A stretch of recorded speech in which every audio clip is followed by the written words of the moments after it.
అతి దుర్లభమైన మనిషి జన్మ దొరికినప్పుడు ఆత్మసాక్షాత్కార విద్యని చేసి ఆ జన్మరాహిత్యాన్ని కలగటమే అన్నిటిలోనూ మహోత్కృష్టమైన పనిగా భావించిన రత్నాకరుడు ధ్యానం చేయటానికి ఎన్నో రకాల పాట్లు పడ్డాడు. మనసు ఒక తట్ట మీద నిలవదు. మనం కళ్ళు మూసుకొని ధ్యానం చేద్దామంటే ఎన్నో పూర్వ సంస్కారములు, పాప సంస్కారములు మనల్ని వెంటాడుతాయి. వాళ్ళిచ్చిన మరా అనే ఒక పదాన్ని ఉచ్చరిస్తూ ఆయన మళ్ళీ ధ్యాన సాధన చెయ్యసాగాడు.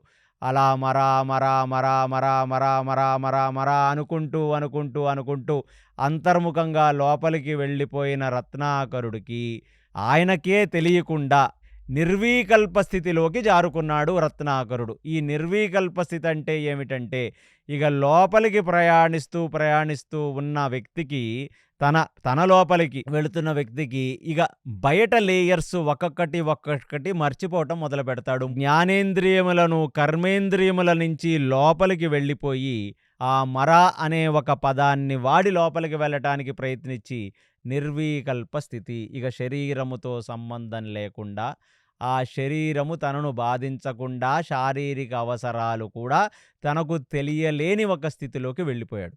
ఎన్ని సంవత్సరాలు వెళ్ళాడయ్యా రత్నాకరుడంటే, ఎప్పుడో సత్యయుగ చివరాఖరి క్షణాల్లో సప్తమహర్షుల్ని కలిశాడు. అలా కొన్ని వందల, వేల, లక్షల సంవత్సరాలు గడిచిపోయాయి. లక్షల సంవత్సరాలు గడిచిపోయిన తర్వాత ఒకానొక సందర్భంలో మళ్ళీ సప్తమహర్షులు ఆ చిత్రకూట అడవులలో వాళ్ళు నడుచుకుంటూ వెళ్ళిపోతున్నారు. వెళ్ళిపోగానే వాళ్లకు ఆ గతంలో జరిగినవన్నీ ఆ ప్రదేశంలోకొస్తే వారి స్మరణకొచ్చింది. అసలు రత్నాకరుడు కనపడట్లేదు. పెద్ద పెద్ద పుట్టలు పేరుకుపోయి అందులోపల నుంచి కేవలం ఒక చిన్న ధ్వని రూపంలో రామ రామ రామ రామ అని ఒక చిన్న ధ్వని వినపడుతుంది.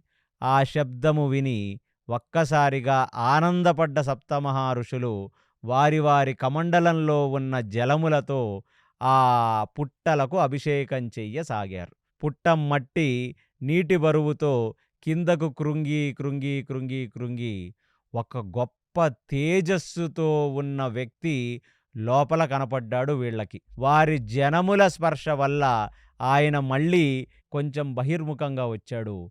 ఆ పుట్టలోంచి లేచాడు. సప్తమహర్షులకు సాష్టాంగ నమస్కారం చేశాడు.